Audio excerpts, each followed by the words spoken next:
Everywhere inside channel में आपका स्वागत है। मैं राकेश नागपाल।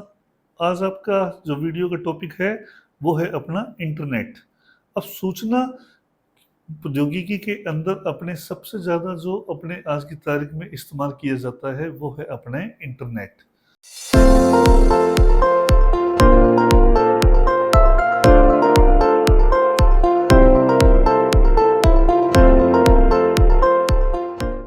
अब इंटरनेट जो है अपने है क्या? इंटरनेट को अपने सुपर हाईवे के नाम से जानते हैं, क्योंकि इंटरनेट के ऊपर जो भी अपने कोई भी टेक्स्ट फॉर्म में हो सकता है, कोई भी फॉर्म है, जैसे ही अपने इंफॉर्मेशन को पोस्ट करते हैं बिलियंस ऑफ यूजर्स या उससे भी ज़्यादा कह सकते हैं बिलियंस में भी, तो वो सारे यूजर एक साथ उस सूचना को पढ़ सकते हैं या उसके ऊपर प्रतिक्रिया अपनी दे सकते हैं। इसलिए इसे क्या बोला जाता है? सुपर हाईवे बोला जाता है। इंटरनेट एक वैश्विक नेटवर्क है जो कि संचार और सुविधाएं उपलब्ध करवाता है और मानव द्वारा बनाए गए प्रोटोकॉल को यूज करके हम इसमें इंटरकनेक्ट करते हैं या आपस में कनेक्ट करते हैं। इंटरनेट की जो शुरुआत है वो अर्पानेट कंपनी द्वारा की गई थी, advance research project agency network. इसे अमेरिका का जो युद्ध हुआ था पूर्व में, तब इसकी शुरुआत की गई थी और अब इसमें सिर्फ अपने टेक्स्ट डाटा ही सेंड हो पाता था या ट्रांसफर हो पाता था। प्रॉपर रूप से जो इंटरनेट है 1991 से 95 के बीच में अपना विकसित हुआ और इसके अंदर अपने www जिसे ट्रिपल डब्ल्यू के नाम से भी जानते हैं लॉन्च किया गया वर्ल्ड वाइड वेब। अब इंटरनेट को एक्सेस कैसे करते हैं और आईएसपी कौन होता है, मॉडेम क्या होता है, उसके बारे में जानेंगे। अब इंटरनेट को एक्सेस करने के लिए जो सबसे पहले अपना काम आता है वो होता है अपना इंटरनेट कनेक्शन। अब इंटरनेट कनेक्शन को जो अपने को प्रोवाइड करवाता है उसे बोला जाता है आईएसपी, इंटरनेट सर्विस प्रोवाइडर। तो आईएसपी कौन है? जो इंटरनेट सेवा प्रदाता अपने को इंटरनेट की सर्विसेज प्रोवाइड करवा रहा है। उसमें अलग अलग हैं, बहुत सारी आ जाती है, बीएसएनएल भी है, एयरटेल भी है, जियो भी है। शुरुआती दौर में बात करें तो बीएसएनएल चलता था, विदेश संचार निगम लिमिटेड चलता था। जैसे भारत में बीएसएनएल चलता था वैसे ही बीएसएनएल भी रहा है। तो अपना आ जाता है उसी तरह। अब इंटरनेट चलाने के लिए जो महत्वपूर्ण डिवाइस है वो है अपना मॉडेम, क्योंकि मॉडेम के बिना अपना इंटरनेट एक्सेस करना डिवाइस के अंदर पॉसिबल नहीं है। तो महत्वपूर्ण डिवाइस जो अपने इंटरनेट चलाते हैं तो उसके लिए जो महत्वपूर्ण डिवाइस अपनी रिक्वायरमेंट रहेगी वो रहेगी मॉडेम। अब मॉडेम क्या चीज़ है, कितने टाइप का है, वो अपने को समझना होगा। अब मॉडेम जो है अपने इसको मॉड्यूलेटर और डीमॉड्यूलेटर के नाम से भी जानते हैं और मॉडेम को अपने हार्डवेयर के अंदर अपने इनपुट और आउटपुट दोनों तरह की डिवाइस में काउंट किया जाता है, क्योंकि इसमें सिग्नल रिसीव और सेंड दोनों होते हैं। अब मॉडेम के जो टाइप है वो है अपना internal modem, external modem, PC card modem. ये अपने इसके टाइप आ जाते हैं। इंटरनल मॉडेम का मतलब है जो कंप्यूटर के अंदर फिट होता है, अपने को बाहर से दिखाई नहीं देता। डिवाइस के अंदर फिट होते हैं, चाहे मोबाइल हो तो भी उसके अंदर इंटरनल फिट है। आजकल स्मार्ट टीवी आ रहे हैं उसके अंदर इंटरनल फिट आता है।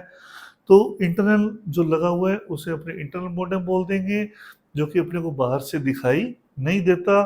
और अपने एक्सटर्नल मॉडेम जो बाहर से अपने अलग से लगाते हैं, बाई चांस किसी डिवाइस में इनबिल्ट मॉडेम नहीं दिया हुआ तो उसके अंदर अपने बाहर से भी अलग से मॉडेम लगाया जा सकता है।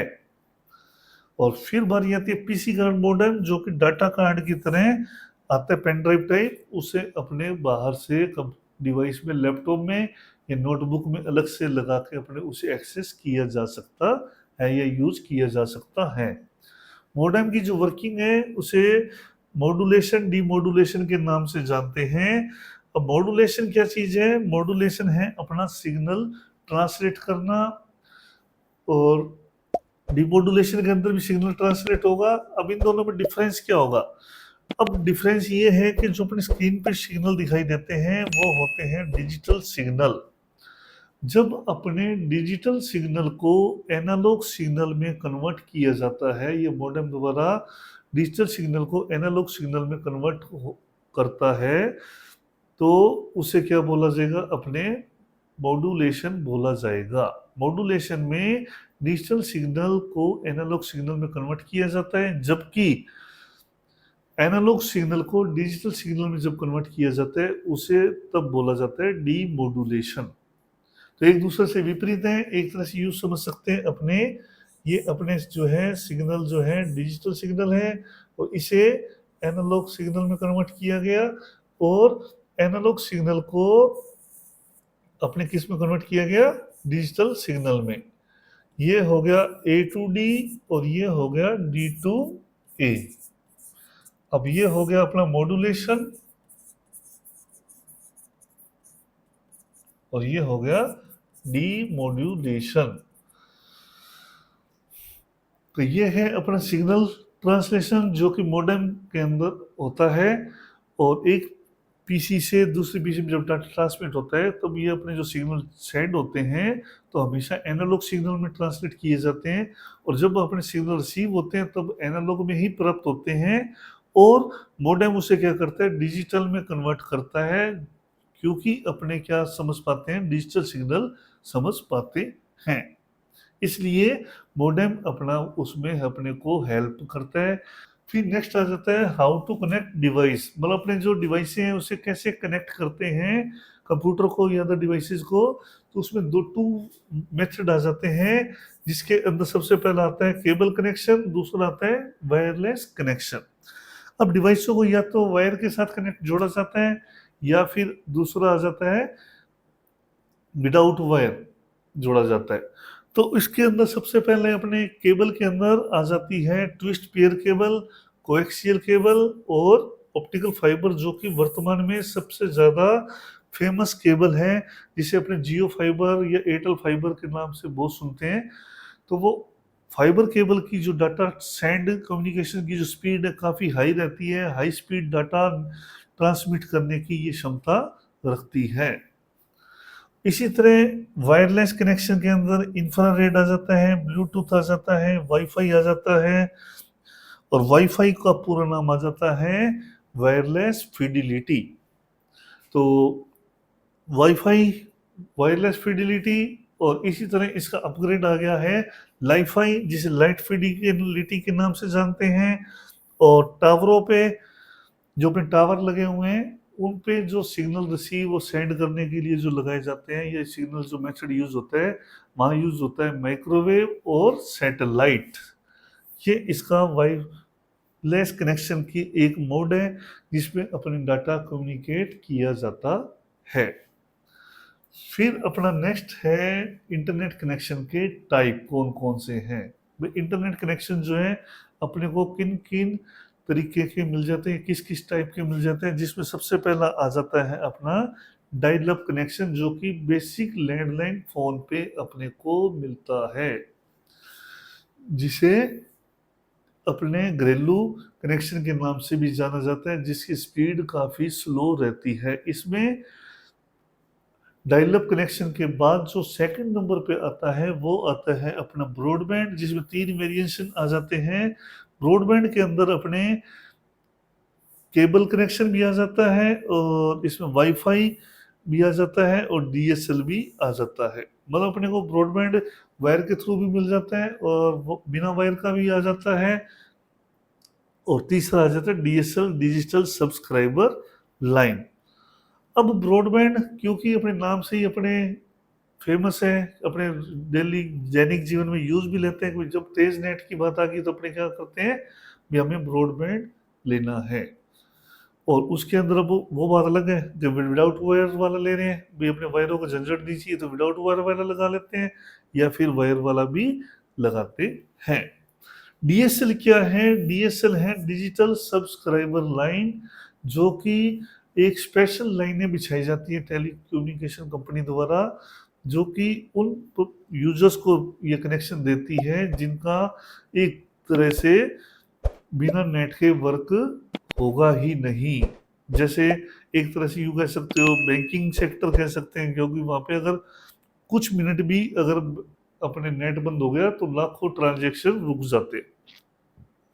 फिर अपना नेक्स्ट आ जाता है इसी के अंदर डीएसएल के अंदर ही, जैसे एग्जाम्पल के तौर पे और ले सकते हैं, पुलिस स्टेशन कह सकते हैं, रेलवे स्टेशन कह सकते हैं, ऐसे सेक्टर जहाँ पे नेट की अति आवश्यकता रहती है और उस जगह डीएसएल कनेक्शन प्रदान किए जाते हैं। फिर आता है केबल कनेक्शन। केबल कनेक्शन जो है अपना रह जाता है इस जो लोकल ऑपरेटर कह सकते हैं टेली कम्युनिकेशन के लिए, जो इंटरनेट सेवा प्रदाता, वो अपने को घरेलू कनेक्शन प्रोवाइड कराते हैं। इनकी वायरें बिजली के खंभों पे चल जाती है जो अपने घरों के आगे से, और ये जब अपने कनेक्शन चाहिए ये उनमें से कट लगा के वहाँ पे अपने को मंथली रेंटल पे अपने को कनेक्शन प्रोवाइड करवाते हैं। और इसके बाद अपना आ जाता है सैटेलाइट कनेक्शन, जो कि टावरों के कनेक्शन से चलता है और अपने जो है घरेलू पे या ऑफिसेज में क्या है छत पे एक एंटीना लगा दिया जाता है जो डायरेक्ट सैटेलाइट से कनेक्ट होकर अपना कनेक्शन वर्किंग करता है। और फिर बारी आती है इनके अलावा मोबाइल का 3G 4G या 5G जो वर्तमान में अपने यूज में ले रहे हैं, इनसे भी अपने कंप्यूटर के अंदर इंटरनेट कनेक्शन स्थापित किया जा सकता है। और फिर बारी आती है अपना इंटरनेट, और इंटरनेट क्या चीज है। भाई इंटरनेट तो अपने सुन रखा है, और इंटरनेट एक नई चीज आ गई। इंटरनेट और इंटरनेट में क्या है, चलो इस डायग्राम से अपने समझते हैं भाई इंटरनेट क्या चीज हो सकती है और इंटरनेट क्या हो सकता है। इंटरनेट जो है एक तरह का वैश्विक नेटवर्क जिसे कोई भी एक्सेस कर सकता है। इंटरनेट कोई भी एक्सेस कर सकता है, चाहे अपन जो वेबसाइट या जो पेजेस अपने यहाँ पे सर्च कर रहे हैं या जो देख रहे हैं वो ऑल ओवर वर्ल्ड कोई भी उसे देख सके, वो क्या कहलाएगा, एक तरह से इंटरनेट कहलाएगा। जबकि इंटरनेट क्या चीज है, एक सर्किल विशेष में यूज किए जाने वाला नेटवर्क, उसे क्या बोला जाएगा, इंट्रानेट। इसमें स्पेलिंग में थोड़ा सा ही अंतर आता है, तो पेपर में थोड़ा अपने को ध्यान रखना पड़ता है, खास करके एमसीक्यूज क्वेश्चन में इंटरनेट क्या है और इंट्रानेट क्या है। इंट्रानेट एक सर्किल विशेष में यूज किया जाने वाला अपना पर्सनल या कंपनी सोसाइटी का एक निजी नेटवर्क, जो सिर्फ उसी क्षेत्र के या उसी सर्किल के लोगों को नेट इंटरनेट चलाने की अनुमति देते हैं या उसे एक्सेस करने की अनुमति दी जाती है। इसे फायरवॉल के थ्रू सिक्योर रखा जाता है, और इनमें अगर अपने सुरक्षित पूछा जाए भाई इन दोनों में से सुरक्षित कौन सा ज्यादा है, तो इंटरनेट सबसे ज्यादा सुरक्षित होता है, क्योंकि इसे सुरक्षा कौन प्रदान करता है, फायरवॉल, और ये हार्डवेयर और सॉफ्टवेयर दोनों में आता है। अब ये क्या काम करता है, ये अपने उस सर्किल जहाँ पे इंटरनेट यूज किया जा रहा है वहाँ पे इनकमिंग और आउटगोइंग, एक तरह से कैसे इनगोइंग और आउटगोइंग वेबसाइटों पे बाउंड कर सकता है।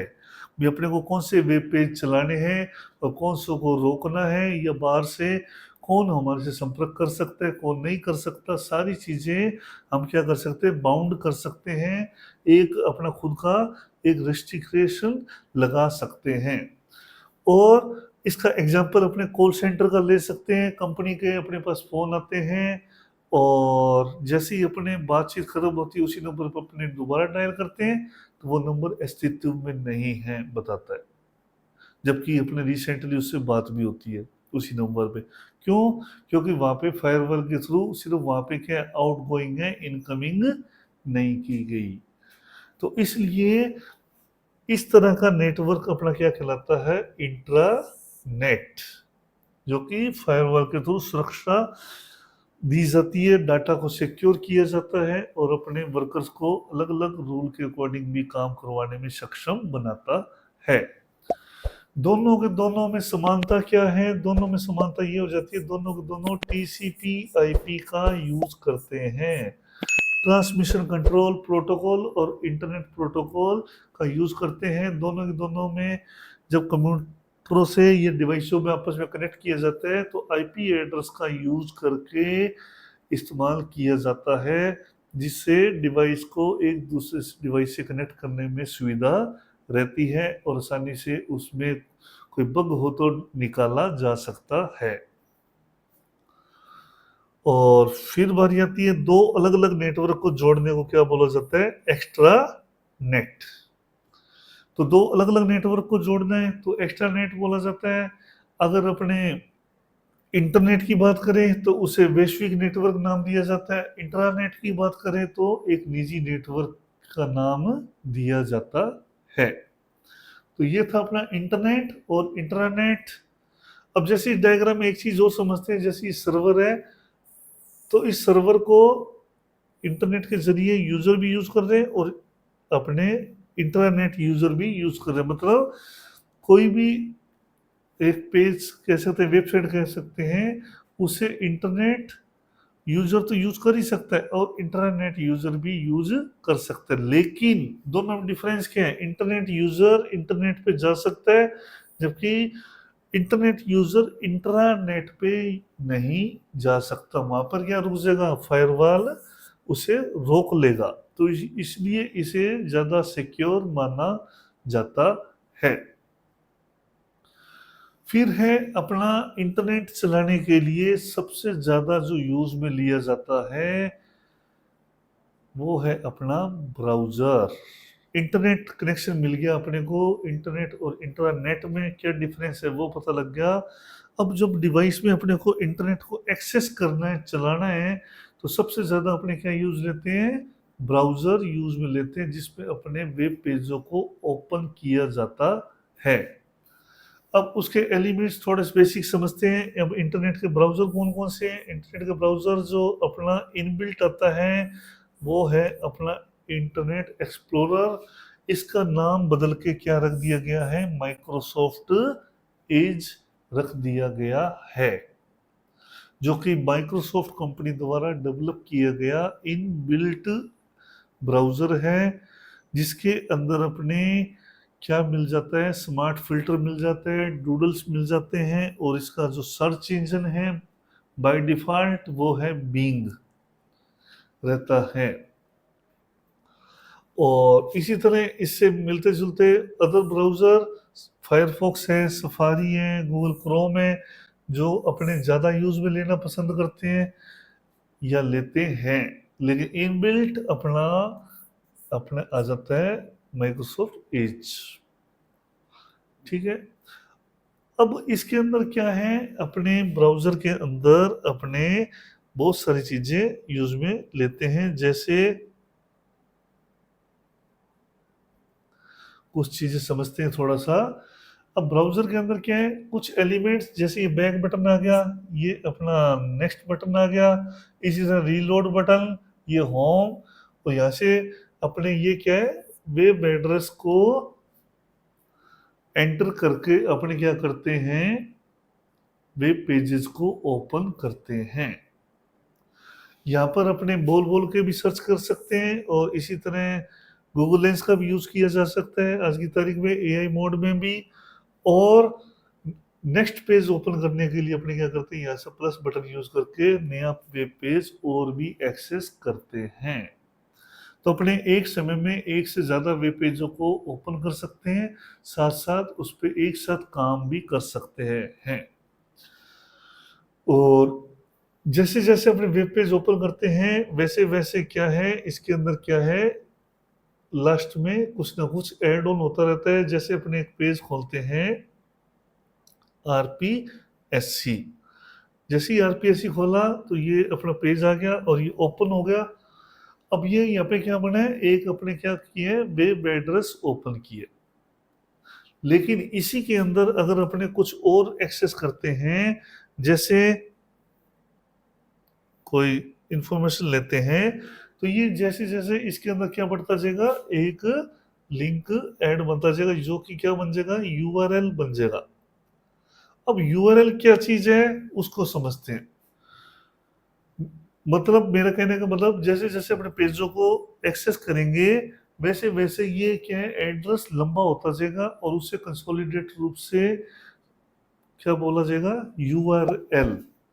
अब अपने समझते हैं यूआरएल क्या चीज है। यूनिफॉर्म रिसोर्स लोकेटर इसका पूरा नाम आ जाता है। अब ये क्या चीज है यूआरएल। अपना जो वेब एड्रेस है वो कहाँ से स्टार्ट होता है, HTTPS इस तरह से स्टार्ट हो जाता है, और इसका पूरा नाम आ जाता है hyper text transfer protocol secure, और उसके बाद vlog.com, और इससे पहले अपने www भी शो करता है, वर्ल्ड वाइड वेब। और या डॉट कॉम तक क्या रह जाता है, ये रह जाता है अपना वेब एड्रेस, और इसके बाद जो एक्स्ट्रा जो एड ऑन होते हैं उसे बोला जाता है यूआरएल। मतलब वेब पेज पे वो चीजें कहाँ पड़ी हैं, किस ऑप्शन में पड़ी हैं, किस मेन्यू में पड़ी हैं, वो जैसे जैसे अपने वेब पेज पे ब्राउजिंग करते हैं वैसे वैसे वो ऐड ऑन होता जाता है, और वो बड़ा विस्तृत रूप में अपने यूआरएल का एक रूप ले लेता है। और सबसे लास्ट में क्या लगा रहता है, ये वेब एड्रेस के अंदर अपने dot com dot edu dot net, ये क्या है, TLD टॉप लेवल डोमेन इन्हें बोला जाता है। ये क्या करते हैं, ये अपने वेब एड्रेस की पहचान करवाते हैं ये किस टाइप की वेबसाइट है।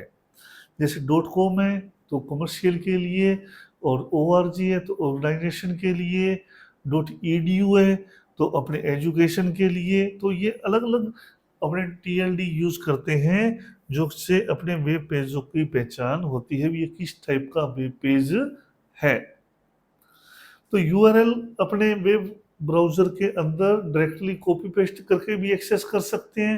मतलब वेब ब्राउजर क्या करता है, सेव लिंक भी हो सकते हैं, या अपने कॉपी पेस्ट किए यूआरएल भी हो सकते हैं, या लिखा हुआ अपना वेब एड्रेस भी हो सकते हैं, उनको ओपन करने में हेल्प करता है। वो अपना ब्राउजर का वर्क है, मतलब वेब पेज को दिखाने के लिए या उसे एक्सेस करने के लिए अपने क्या यूज करते हैं, अपने यूज करते हैं वेब ब्राउजर। और सर्च इंजन, अगला जो बिंदु आ जाता है वो आ जाता है अपना सर्च इंजन। सर्च इंजन क्या करता है, वेब ब्राउजर के अंदर अपने कोई भी सर्च इंजन ओपन कर सकते हैं। दोबारा बोलता हूं मैं, वेब ब्राउजर के अंदर अपने कोई भी सर्च इंजन ओपन कर सकते हैं, क्योंकि हर वेबसाइट का एक वेब एड्रेस अपना यूनिक होता है, अलग होता है। उसको याद रखना, सारे वेबसाइटों के एड्रेस याद रखने अपने लिए पॉसिबल नहीं होते। इसलिए अपने क्या करते हैं, वेबसाइटों को ढूंढने के लिए सर्च इंजन को इस्तेमाल करते हैं। अब ये सर्च इंजन जो है अपने अलग अलग हैं। सबसे ज़्यादा जो यूज़ करते हैं वो अपने गूगल है, और उसके अलावा याहू भी है, आस्क मी है, MSN है, और बीइंग है, अबाउट है। तो वो काफ़ी सारे सर्च इंजन हैं जो अपने इस्तेमाल करते हैं वेबसाइटों को खोजने में, अपने काम लेते हैं। जैसे कोई भी वेबसाइट पे या ढूंढना है अपने को भी, कांस्टेबल का पेपर आया है तो उसको अपने ढूंढना है भी किसने भर्ती निकाली है या कौन से डिपार्टमेंट ने निकाली है, तो अपने सर्च इंजन से अपने इजीली ढूंढा जा सकता है। तो सर्च इंजन अपना एक तरह से काम करता है रेलवे इंक्वायरी ऑफिस की तरह। अगर अपने को डायरेक्टली ये पता है कि कितने नंबर प्लेटफॉर्म पे जाएगी ट्रेन, जिस जगह अपने जाना है, तो अपने क्या करेंगे, टिकट लेंगे और डायरेक्टली प्लेटफॉर्म नंबर 4 पे चले जाएंगे, क्योंकि अपने को पता है कि ये प्लेटफॉर्म नंबर 4 से जाएगी, क्योंकि अपने को वेब एड्रेस मतलब उसका एड्रेस पता है कि प्लेटफॉर्म नंबर 4 से ये ट्रेन जाएगी। अगर अपने को एड्रेस नहीं पता होता, प्लेटफॉर्म नंबर नहीं पता होता, तो अपने क्या करते, कहाँ रुकते, अपने अपने रुकते सर्च इंजन, मतलब रेलवे स्टेशन में सर्च इंजन कौन है, इंक्वायरी ऑफिस, वहां से अपने पूछते भाई मेरे को इस डेस्टिनेशन पे जाना है तो मैं कौन से प्लेटफॉर्म पे जाऊं।